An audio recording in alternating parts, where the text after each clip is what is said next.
Meu nariz vai crescer agora. Se Pinóquio disser essa frase, o que acontece? Nos primeiros segundos, essa pergunta parece apenas um jogo lógico, mas ela esconde algo muito mais profundo. Se a frase for verdadeira, então Pinóquio está dizendo a verdade. Logo, seu nariz não deveria crescer, mas se for falsa, então ele está mentindo, e seu nariz deveria crescer. O sistema entra em colapso. Não há resposta estável. Qualquer saída se contradiz imediatamente. E é exatamente aqui que o paradoxo começa a revelar algo inquietante sobre verdade, linguagem e consciência humana. O paradoxo de Pinóquio não é apenas uma curiosidade matemática ou uma piada intelectual. Ele é um espelho cruel da nossa relação com a verdade, um paradoxo que mostra como sistemas baseados em regras absolutas entram em colapso quando tentam falar sobre si mesmos. E mais ainda, como nós fazemos exatamente isso o tempo todo. Pinóquio foi criado para ser simples. Verdade não faz crescer o nariz. Mentira faz. Um sistema binário, limpo, infantil. Mas basta uma frase autorreferente para destruir toda a lógica. Isso já havia sido percebido muito antes de Pinóquio, no famoso paradoxo do mentiroso. Esta frase é falsa. Se for verdadeira, é falsa. Se for falsa, é verdadeira. Um curto-circuito lógico. Pinóquio apenas adiciona uma consequência física ao paradoxo. A mentira não é apenas abstrata, ela tem efeito no corpo. E isso aproxima o problema da realidade humana. Porque conosco, a mentira também tem consequências físicas: estresse, culpa, medo, ansiedade. O corpo reage ao conflito entre o que dizemos e o que é. Do ponto de vista lógico, o paradoxo mostra um limite fundamental. Sistemas formais não conseguem se explicar completamente por dentro. Quando uma regra tenta julgar a si mesma, ela perde consistência. Kurt Gödel demonstrou isso matematicamente no século XX. Qualquer sistema lógico suficientemente complexo será ou incompleto ou inconsistente. Não dá para ter tudo. Pinóquio, sem saber, encarna Gödel em madeira.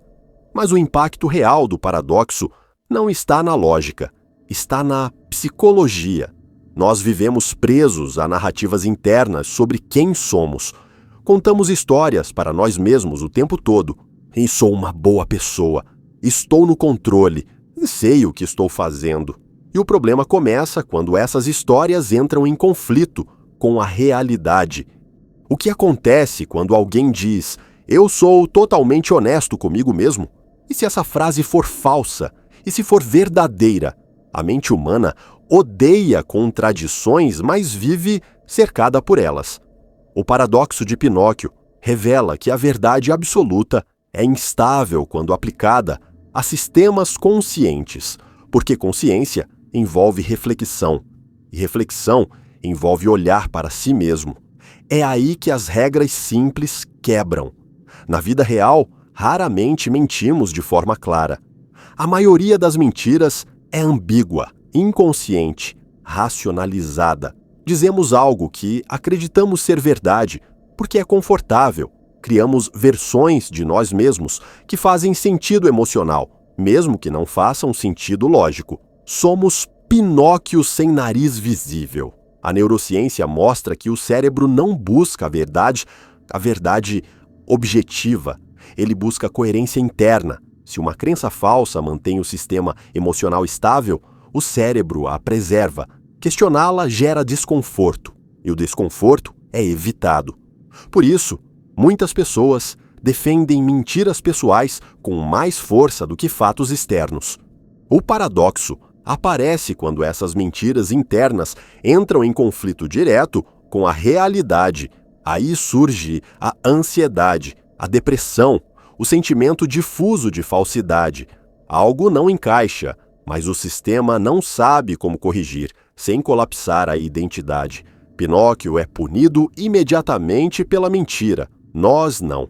Nosso nariz cresce de formas mais sutis. Desgaste emocional, decisões ruins, relações frágeis. O paradoxo não explode em um instante lógico, mas se arrasta ao longo do tempo. Existe também uma dimensão moral inquietante.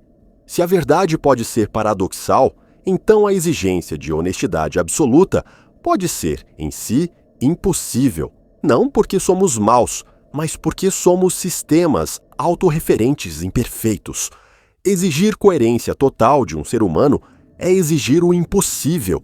Isso não significa que a verdade não importe. Significa que ela é mais complexa do que gostaríamos. Às vezes, dizer não sei é mais honesto do que qualquer afirmação. Às vezes, o silêncio é mais verdadeiro do que uma resposta clara. O paradoxo nos ensina humildade epistemológica. Há limites para o que pode ser dito sem contradição. Na filosofia, isso desmonta a ideia de certezas absolutas. Na psicologia, desmonta a ideia de identidades fixas. Na vida prática, desmonta a ilusão de controle total sobre quem somos.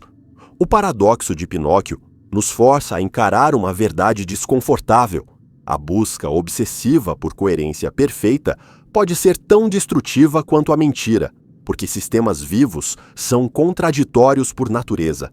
Tentamos ser verdadeiros, mas mudamos. Tentamos ser coerentes, mas aprendemos. Tentamos definir quem somos, mas nos transformamos.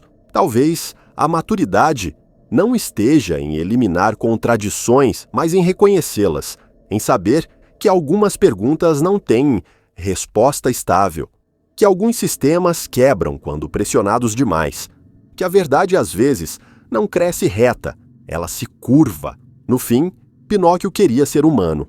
E talvez esse seja o detalhe mais irônico de todos. Ser humano não é viver sem paradoxos, é viver dentro deles. A pergunta final não é se o nariz de Pinóquio cresce ou não. A pergunta é: quantas das nossas verdades só se sustentam porque evitamos olhar para elas de perto demais? Se esse paradoxo fez você questionar o que é verdade, mentira e identidade, deixe seu like, inscreva-se no Panteão Oculto e escreva nos comentários: é possível ser completamente honesto consigo mesmo?